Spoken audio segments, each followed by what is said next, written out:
Ruang kolaborasi modul 2.1. Pembelajaran berdiferensiasi. Dipresentasikan oleh kelompok 3. Duduk santai di tengah taman. Seekor kucing memakan ikan. Salam bahagia wahai teman. Semoga presentasi kami menyenangkan. Anggota kelompok: Rizali Hadi, Risma Damanik, Hotma Gultom, Venansius Siagian. Berikut kasus untuk SMA SMK. Buderana adalah seorang guru biologi SMA. Ia mengajar murid-murid kelas 10. Adapun tujuan pembelajarannya adalah murid dapat menganalisis berbagai tingkat keanekaragaman hayati di Indonesia beserta ancaman dan pelestariannya. Karena situasi sedang pandemi, Buderana kemudian menggunakan metode flip learning, di mana sebelum pertemuan daring dengan guru, ia meminta murid-muridnya untuk mempelajari dulu materinya. Buderana telah menyiapkan paparan tentang materi keanekaragaman hayati yang dapat diakses secara mandiri oleh murid-muridnya. Di dalam paparan ini, Buderana menjelaskan tentang konsep kunci dari keanekaragaman hayati dan tingkatannya, keanekaragaman ekosistem, keanekaragaman spesies, keanekaragaman genetik.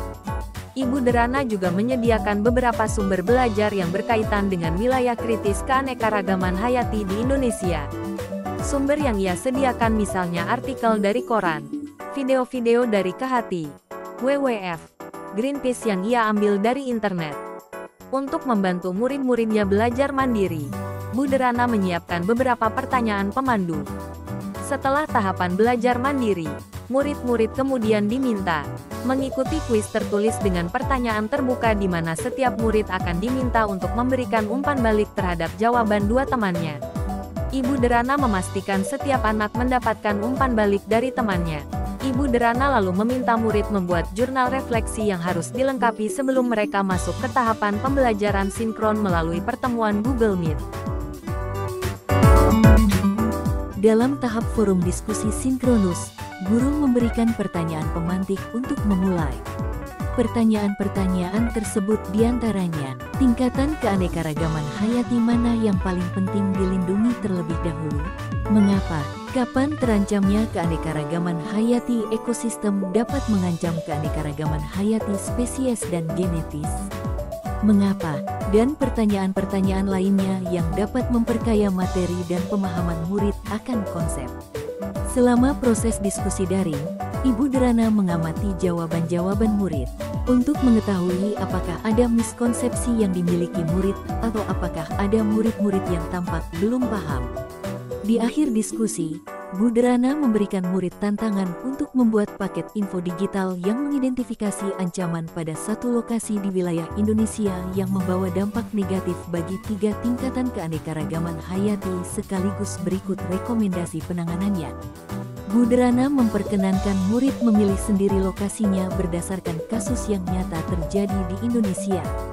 Bentuk paket info digital pun bebas sesuai kenyamanan murid, misalnya video singkat, poster digital, situs web, rekaman suara, DSB, asalkan semua informasi yang disajikan sesuai dengan rubrik penilaian yang diberikan dan telah didiskusikan bersama. Murid kemudian bekerja secara mandiri, berdasarkan tenggat waktu yang telah disediakan. Selama murid-murid bekerja, Buderana juga menyediakan slot-slot waktu tertentu untuk bertemu dengan beberapa murid yang berdasarkan hasil penilaiannya masih memerlukan bantuan. Di dalam slot waktu khusus ini, Buderana menjelaskan kembali konsep-konsep serta memberikan banyak contoh. Berikut hasil diskusi kami. Pertama, apakah kebutuhan belajar murid yang berusaha dipenuhi oleh guru tersebut? Kebutuhan belajar murid yang berusaha dipenuhi oleh guru tersebut adalah 1. Kesiapan belajar, readiness, murid. 2. Minat. 3. Profil. Cara guru tersebut menentukan kebutuhan belajar muridnya adalah 1. Buderana menyiapkan paparan tentang materi keanekaragaman hayati, kesiapan. 2. Buderana menyiapkan beberapa pertanyaan pemandu, kesiapan. 3. Buderana memastikan setiap anak mendapatkan umpan balik dari temannya, kesiapan. 4. Buderana lalu meminta murid membuat jurnal refleksi, kesiapan. 5. Buderana mengamati jawaban-jawaban murid, kesiapan. 6. Buderana memberikan murid tantangan untuk membuat paket info digital, minat. 7. Buderana memberikan sumber belajar yang beragam, sumber yang ia sediakan misalnya artikel dari koran, video-video dari Kehati, WWF, Greenpeace yang ia ambil dari internet, profil. 8. Buderana juga menyediakan slot-slot waktu tertentu untuk bertemu dengan beberapa murid yang berdasarkan hasil penilaiannya masih memerlukan bantuan, profil. Strategi pembelajaran berdiferensiasi yang digunakan adalah 1. Diferensiasi konten. Ibu Derana juga menyediakan beberapa sumber belajar yang berkaitan dengan wilayah kritis keanekaragaman hayati di Indonesia. Sumber yang ia sediakan misalnya artikel dari koran, video-video dari Kehati, WWF, Greenpeace yang ia ambil dari internet. 2. Diferensiasi proses. Belajar dengan pembelajaran online dan pembelajaran dengan menggunakan slot waktu khusus. 3. Diferensiasi produk. Setelah di akhir diskusi Ibu Derana membuat tantangan untuk membuat paket info digital.